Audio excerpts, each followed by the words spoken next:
Hello my dear friends and my dear listeners, I am welcoming you all in my channel Knowledge to Educate। तो चलिए आज एक नया topic start करेंगे, अच्छे से पढ़ेंगे, बस आपको ध्यान से सुनते चलना है और ये टॉपिक आज आपकी हो जाएगी। तो आज का जो हमारा टॉपिक है वो ओबीजी का टॉपिक है, pregnancy induced hypertension, pre eclampsia and eclampsia. इन्हें हम अच्छे से पढ़ेंगे, बस आप ध्यान से सुनते चलो, लास्ट तक आपको क्लियर समझ में आ जाएगा। चलिए थोड़ा सा समझते हैं हाइपरटेंशन के बारे में, उसके बाद हम टॉपिक को डिस्कस करेंगे। तो हाइपरटेंशन क्या है? ब्लड प्रेशर का ज्यादा हो जाना, ठीक है। तो हमारा नॉर्मल जो ब्लड प्रेशर होता है वो होता है 120/80 mmHg। यदि हमारा ब्लड प्रेशर 140/90 mmHg या इससे ज्यादा हो जाता है तो उसे हम बोलते हैं हाइपरटेंशन, यानी कि ब्लड प्रेशर का ज्यादा हो जाना। यदि किसी का ब्लड प्रेशर ज्यादा होता है उसके बाद वापस नॉर्मल हो जाता है तो उसे हम बोलते हैं एक्यूट हाइपरटेंशन। आप लोगों जब एक्सरसाइज करते हो, एक्सरसाइज के दौरान आपका ब्लड प्रेशर ज्यादा होता है, पर आप जैसे रिलैक्स स्टेट में आते हो वापस से वो नॉर्मल हो जाता है, तो उसे क्या बोलेंगे? Acute hypertension. यदि किसी का ब्लड प्रेशर 3 महीने या 6 महीने से ज्यादा समय तक कंटिन्यूअस वो हाई बना हुआ है, यानी कि ब्लड प्रेशर ज्यादा समय तक हाई ही रह रहा है, तो उसको बोलते हैं क्रोनिक हाइपरटेंशन, ठीक है। आइए चलिए अपना टॉपिक समझते हैं, प्रेगनेंसी इंड्यूस्ड हाइपरटेंशन। नाम से ही समझ में आ रहा है कि प्रेगनेंसी की वजह से इंड्यूस होगा क्या? हाइपरटेंशन, यानी कि प्रेगनेंसी के दौरान ही होगा ये, तो इसे बोलेंगे प्रेगनेंसी इंड्यूस्ड हाइपरटेंशन। पर इसका कंडीशन ये है कि यदि प्रेगनेंसी के 20 वीक के बाद, पहले हाइपरटेंशन नहीं था, प्रेगनेंसी के 20 वीक के बाद यदि ब्लड प्रेशर किसी का हाई हो रहा है तो आता है प्रेगनेंसी इंड्यूस्ड हाइपरटेंशन में। यदि 20 वीक से पहले किसी का आ रहा है तो नॉर्मल हाइपरटेंशन में ही काउंट करेंगे, पर प्रेगनेंसी के 20 वीक के बाद आ रहा है तो उसे हम क्या काउंट करेंगे कि प्रेगनेंसी की वजह से ही हो रहा है, तो प्रेगनेंसी इंड्यूस्ड हाइपरटेंशन, ठीक है। चलिए और आगे समझते हैं इसके कॉज क्या है। पहला कॉज है प्लेसेंटल एबनॉर्मलिटीज। प्लेसेंटल एबनॉर्मलिटीज में क्या होता है कि जब मदर प्रेग्नेंट होगी तो प्लेसेंटा भी डेवलप होगा। तो प्लेसेंटा यदि नॉर्मल डेवलप ना हो, उसमें ब्लड वेसल का फॉर्मेशन सही से ना हो, तो ब्लड वेसल का फॉर्मेशन सही से नहीं होगा तो प्लेसेंटा को ऑक्सीजन भी सही से नहीं मिलेगा। ऑक्सीजन सही से नहीं मिलेगा तो ऑक्सीजन को पूर्ति करने के लिए बॉडी में बहुत सारी चेंजेस होंगी, हमारी वेस्कुलर चेंजेस आ जाएंगी और उसके वजह से ब्लड प्रेशर हाई होने लगता है, ठीक है। अगला कारण है जेनेटिक प्रीडिस्पोजिशन, यानी कि जेनेटिक है, किसी की मदर को था, मदर को प्रेगनेंसी के टाइम पे ये हुआ था हाइपरटेंशन, बच्चा बड़ा हुआ, बच्चा बड़ा होने के बाद वो बच्ची बड़ी हुई और उनकी बच्ची जब बड़ी हुई वो प्रेग्नेंट हुई तो उनकी में भी ये चीज देखने को मिल सकता है, ठीक है। अगला है इम्यून सिस्टम।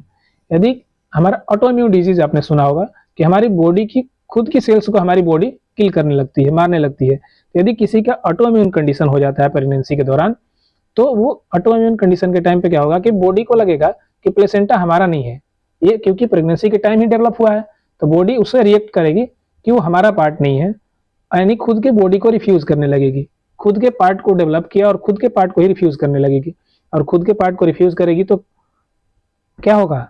ब्लड प्रेशर ज्यादा होने लगेंगी, इन्फ्लेमेशन होगी, तो इन्फ्लेमेशन होगी तो ब्लड प्रेशर ज्यादा होने लगी, वेस्कुलर चेंजेस आने लगेंगे, ठीक है। आइए देखते हैं साइन एंड सिम्टम्स इसके। मैंने आप लोगों को ये पता चल ही गया कि ब्लड प्रेशर ज्यादा होगा, ठीक है। अगला है स्वेलिंग। ब्लड प्रेशर ज्यादा होगा तो ब्लड वेसल्स पे फोर्स ज्यादा लगेंगे, और फोर्स ज्यादा लगेंगे तो फ्लूइड लीक होगा और टिश्यू फ्लूइड में आएगा, टिश्यू फ्लूइड में आएगा तो क्या होगा? स्वेलिंग होगी। अगला है हेडेक। हेडेक तो होगा ही, ब्लड प्रेशर ज्यादा हो रहा है, इंट्राक्रेनियल प्रेशर भी बढ़ेगा, इंट्राक्रेनियल प्रेशर बढ़ने की वजह से हेडेक होगी, ठीक है। विजुअल डिस्टर्बेंस भी होंगी, यानी कि ब्लर विजन होगा, क्योंकि जो ब्लड प्रेशर है हमारे जो आई के वेसल्स होते हैं उन पे भी असर करेगा, तो उसके वजह से विजुअल डिस्टर्बेंस होगा ही होगा, ठीक है। इसका डायग्नोसिस क्या है, ठीक है। आइए डायग्नोसिस को समझते हैं। तो डायग्नोसिस में क्या है कि पहले तो ब्लड प्रेशर ही मेजर करेंगे ये। अगला है यूरिन टेस्ट। यूरिन टेस्ट क्यों करते हैं? ताकि चेक कर सके कि ब्लड में प्रोटीन आ रहा है या नहीं। यदि प्रोटीन आ रहा है तो फिर वो अगला स्टेज में चला जाता है, प्री एक्लेम्सिया के स्टेज में, ठीक है। और हम इसे पता कर पाते हैं कि हमारा किडनी सही से फंक्शन कर रहा है या नहीं कर रहा है। ब्लड टेस्ट भी कराते हैं ताकि पता कर सके कि लीवर हमारा सही से फंक्शन कर रहा है या नहीं, ठीक है। अगला है फीटल मॉनिटरिंग। फीटल को मॉनिटर करेंगे, कैसे मॉनिटर करेंगे? फीटस मदर के उम्र में है और उसको मॉनिटर करने के लिए अल्ट्रासाउंड करते हैं, उसका हार्ट रेट चेक करेंगे। Non stress test. Non stress test में क्या करते हैं कि बच्चे का यानी कि फीटस का हार्ट रेट चेक करते हैं। बच्चा जब यानी फीटस उम्र में है तो मूवमेंट करता है, मूवमेंट करेगा तो उसका हार्ट रेट भी ज्यादा होना चाहिए। यदि मूवमेंट कर रहा है, हार्ट रेट ज्यादा हो रहा है तो बच्चा नॉर्मल है, यदि वैसा नहीं हो रहा है तो प्रॉब्लम है, तो फीटस का भी मॉनिटरिंग करते रहते हैं, ठीक है। अब इसका नाम नॉन स्ट्रेस टेस्ट क्यों पड़ा? क्योंकि उस टाइम पे कोई स्ट्रेस नहीं देते हैं बॉडी के मदर को, यानी कि मदर को उस टाइम पे एक्सरसाइज नहीं करवाएंगे, नॉर्मल मदर रिलैक्स रहेगी, बच्चा भी ज़्यादा मूव नहीं करेगा, नॉर्मल रिलैक्स रहेगा, यानी कि बच्चे पे कोई स्ट्रेस नहीं आ रही। ठीक है, तो बिना स्ट्रेस के बच्चा यदि मूव कर रहा है, उसके बाद उसका हार्ट रेट में चेंजेस आ रहा है तो नॉर्मल है, चेंजेस नहीं आ रहा तो एबनॉर्मल है। इस तरीके से हम फीटस को मॉनिटर कर पाते हैं। ठीक है, आगे देखते हैं इसका मैनेजमेंट क्या है। आप सबको पता है कि ब्लड प्रेशर ज़्यादा हुआ है, ब्लड प्रेशर को ज़्यादा हुआ है तो कम करने के लिए या तो रेस्ट करो या फिर सॉल्ट का इंटेक कम करते हैं। क्यों? क्योंकि जिधर सॉल्ट होता है वहीं पे वाटर होता है, और सॉल्ट जहाँ होगा वहाँ वाटर होगा, यानी कि बॉडी में सॉल्ट ज़्यादा तो बॉडी में वाटर ज़्यादा तो ब्लड प्रेशर ज़्यादा होगा ही होगा, क्योंकि फ्लूइड वॉल्यूम बढ़ रहा है बॉडी में। ठीक है, और ब्लड प्रेशर को कम करने के लिए एंटी हाइपरटेंसिव मेडिकेशंस भी देते हैं, जैसे कि लाविटालोल। ठीक है, चलिए आगे देखते हैं क्लोज मॉनिटरिंग, और इसका मॉनिटर करते रहेंगे, ब्लड प्रेशर का हमेशा टाइम टू टाइम चेक करते रहेंगे, और मदर को और बेबी को दोनों को सेफ रखने के लिए मॉनिटरिंग दोनों का जरूरी है। ठीक है, या फिर सीवियर केस हो गया, ब्लड प्रेशर ज़्यादा हो रहा है, तो यदि पॉसिबल है डिलीवरी करना तो डिलीवरी कर दी जाती है। ठीक है, चलिए उम्मीद करते हैं आपको समझ में आया होगा, और समझ में आया होगा तो आप कमेंट करके जरूर बताएं। तो चलिए देखते हैं प्री एक्लेम्पसिया। प्री एक्लेम्पसिया में क्या होता है, यदि हम प्रेगनेंसी इंड्यूस्ड हाइपरटेंशन को मैनेज नहीं कर पाते हैं तो प्री एक्लेम्पसिया की तरफ बढ़ता है, यानी कि प्रेगनेंसी के 20 वीक के बाद ब्लड प्रेशर तो ज़्यादा हो ही रहा है, अब फिर भी उसके बाद हम मैनेज नहीं कर पा रहे हैं, तो मैनेज नहीं कर पा रहे हैं तो हमारे अदर ऑर्गन डैमेज होने लगेंगे हाइपरटेंशन की वजह से। हाइपरटेंशन की वजह से अदर ऑर्गन डैमेज हो गए, ज़्यादातर हमारा लीवर और किडनी पर असर पड़ता है। ठीक है, तो ये यदि ब्लड प्रेशर ज़्यादा के साथ साथ ऑर्गन डैमेज होने लगे तो उसे बोलते हैं प्री एक्लेम्पसिया। इसके क्या सिम्टम्स हैं, ब्लड प्रेशर ज़्यादा होगा, ठीक, और किडनी डैमेज होने की वजह से सही से फिल्टर नहीं करेगा तो हमारे यूरिन में प्रोटीन आएगा, यानी कि प्रोटीनूरिया होगा, और 24 घंटे के यूरिन सैंपल में लगभग 300 और 300 से ज़्यादा mg प्रोटीनूरिया देखने को मिलता है। ठीक, सीवियर हेडेक होगा, आप लोगों को ये पहले ही समझ में आ गया है कि ब्लड प्रेशर ज़्यादा होगा तो ब्रेन में भी वो इतना असर करता है कि ब्रेन के जो हमारे ब्लड वेसल्स हैं उसमें भी प्रेशर ज़्यादा होगा, और उसमें प्रेशर ज़्यादा होने की वजह से इंट्राक्रेनियल प्रेशर बढ़ता है, और इंट्राक्रेनियल प्रेशर बढ़ने की वजह से हेडेक होती है। ठीक है, और हमारे यदि विजन वाले यानी कि आई में जो ब्लड वेसल्स हैं उधर भी चेंजेस आएंगे, ब्लड वेसल डैमेज हो रही हैं तो विजन हमारा चेंज होगा, विजन डिस्टर्ब होगा। ठीक है, अगला है अपर एब्डोमिनल पेन। एब्डोमिनल पेन क्यों होगा, क्योंकि लीवर डैमेज हो रहा है, लीवर इन्फ्लेम हो रहा है, तो लीवर कहाँ रहता है, हमारे अपर एब्डोमिनल में ही रहता है, तो उधर के एरिया में पेन होगा। ठीक है, चलिए आगे देखते हैं कॉजेज। सेम कॉजेज हैं इसके, मैंने पहले ही बताया कि प्रेगनेंसी इंड्यूस्ड हाइपरटेंशन को यदि हम सही से मैनेज नहीं करते हैं तो ये डेवलप हो जाता है। ठीक है, तो कॉजेज वही हैं जो प्रेगनेंसी इंड्यूस्ड हाइपरटेंशन के थे, बस ये थोड़ा केस सीवियर होते गया तो प्री एक्लेम्पसिया हो गया। ठीक, चलिए डायग्नोसिस देखते हैं। डायग्नोसिस प्री एक्लेम्पसिया का सेम प्रेगनेंसी इंड्यूस्ड हाइपरटेंशन की तरह ही है। ब्लड प्रेशर का मेजरमेंट करेंगे, यूरिन टेस्ट करेंगे ताकि प्रोटीनूरिया है या नहीं ये पता कर सकें, ब्लड टेस्ट करेंगे ताकि लीवर फंक्शन और किडनी फंक्शन चेक कर सके, फीटल अल्ट्रासाउंड करते हैं ताकि बेबी का हेल्थ का पता कर सके। क्यों? क्योंकि फीटल अल्ट्रासाउंड से हार्ट रेट मॉनिटर कर पाते हैं, ठीक है, बेबी को देख पाते हैं, और नॉन स्ट्रेस टेस्ट भी करते हैं ताकि बच्चे का हार्ट रेट चेक कर सके। ठीक है, चलिए आगे देखते हैं ट्रीटमेंट।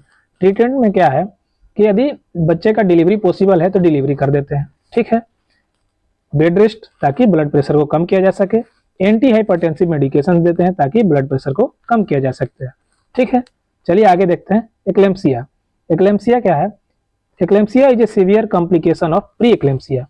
हमने पहले पढ़ा प्रेगनेंसी इंड्यूस्ड हाइपरटेंशन, यदि वो मैनेज नहीं हुआ तो हुआ क्या, प्री एक्लेम्पसिया। उसमें क्या हुआ कि ऑर्गन डैमेज होने शुरू हुए। अब प्री एक्लेम्पसिया को भी हम सही से मैनेज नहीं कर पाए, नहीं ठीक कर पाए, तो सीवियर केस में क्या होगा, एक्लेम्पसिया, यानी कि लास्ट स्टेज है ये एक्लेम्पसिया। इसमें क्या हो रहा है, ब्लड प्रेशर हाई तो होगा ही, ऑर्गन डैमेज हो ही गए, उसके बाद इसमें अगला कंडीशन ये है कि सीजर देखने को मिलेगा मदर में, यानी कि फिट्स आएंगे मदर को, तो ये ज़्यादा मेडिकल इमरजेंसी वाली कंडीशन हो जाती है, लाइफ थ्रेटनिंग हो जाती है दोनों के लिए, मदर के लिए भी और बेबी के लिए भी। चलिए आगे देखते हैं, इसके कॉजेज सेम वैसा ही है। तो एक्लेम्पसिया के जो कॉजेज हैं सेम वही हैं, बस ये सीवियर फॉर्म होते जा रहे हैं। ठीक है, चलिए आगे देखते हैं इसके साइन एंड सिम्टम्स। आप लोगों को पता चल ही गया है, हेडेक होगा ही होगा, ठीक है, और विजन प्रॉब्लम होगी। एब्डोमिनल पेन क्यों हो रहा है, क्योंकि लीवर डैमेज हो रहा है। ठीक है, नोजिया वोमिटिंग होगा क्योंकि लीवर डैमेज हो रहा है, लीवर में स्वेलिंग हो रही है या फिर इन्फ्लेमेशन हो रहा है। ठीक है, और स्वेलिंग आप लोगों को मैंने पहले ही समझा दिया क्यों होगा। चलिए आगे समझते हैं। डायग्नोसिस, डायग्नोसिस भी सेम है, पर इसमें एक एक्स्ट्रा हो जाता है न्यूरोलॉजिकल असेसमेंट, ताकि पता कर सके कि सीजर्स का क्या साइन है, और सीजर के साइन को देख करके हम पता कर पाएंगे कि हाँ एक्लेम्सिया है या नहीं। ठीक है, चलिए आगे देखते हैं ट्रीटमेंट। ट्रीटमेंट भी सेम वैसा ही होगा, बस सीजर्स को कंट्रोल करने के लिए मैग्नीशियम सल्फेट यूज करते हैं। ठीक है, तो मैग्नीशियम सल्फेट ड्रग्स है, इसका यूज करते हैं ताकि सीजर्स को कंट्रोल किया जा सकता है। ठीक है, उम्मीद करते हैं आपको सारी बातें समझ में आ गई होगी, पर समराइज कर देता हूं मैं आप लोगों को थोड़ा सा। तो हाइपरटेंशन मैंने पहले बताया, हाइपरटेंशन में क्या हो रहा है कि ब्लड प्रेशर ज्यादा हो रही है। ठीक, ये नॉर्मल है। यदि प्रेगनेंसी के दौरान हाइपरटेंशन हो रहा है, वो भी 20 वीक्स ऑफ प्रेगनेंसी के बाद, तो उसे बोलेंगे प्रेगनेंसी इंड्यूस्ड हाइपरटेंशन। तो प्रेगनेंसी में यदि हाइपरटेंशन हो रही है तो उसे बोलेंगे प्रेगनेंसी इंड्यूस्ड हाइपरटेंशन, जो कि 140/90 mm जिसे ज्यादा होगा या उतना होगा। अगला क्या होता है, यदि हम इसको कंट्रोल नहीं कर पाते हैं तो अगला डेवलप होता है प्री एक्लेम्सिया। प्री एक्लेम्सिया में हमने क्या देखा कि ब्लड प्रेशर तो ज्यादा हो ही रहा है, उसके साथ साथ ऑर्गन डैमेज हो रहे हैं। ज्यादातर कौन देखने को डैमेज मिल रहा है, लीवर एंड किडनी। ठीक है, यदि हम इन दोनों को नहीं मैनेज कर पाए तो लास्ट स्टेज कौन सा होता है, एक्लेम्सिया का। और एक्लेम्सिया में क्या देखने को मिलता है, ब्लड प्रेशर तो ज्यादा होगा ही होगा, ऑर्गन भी डैमेज होंगे, लास्ट इसमें एक्स्ट्रा देखने को ये मिलता है कि सीजर्स देखने को मिलते हैं। ठीक है, उम्मीद करते हैं ये सारी बातें आप लोगों को समझ में आ गई होगी, टॉपिक क्लियर समझ में आ गया होगा, और समझ आ गया तो कमेंट करके जरूर बताएं। चलिए, thank you and have a nice day.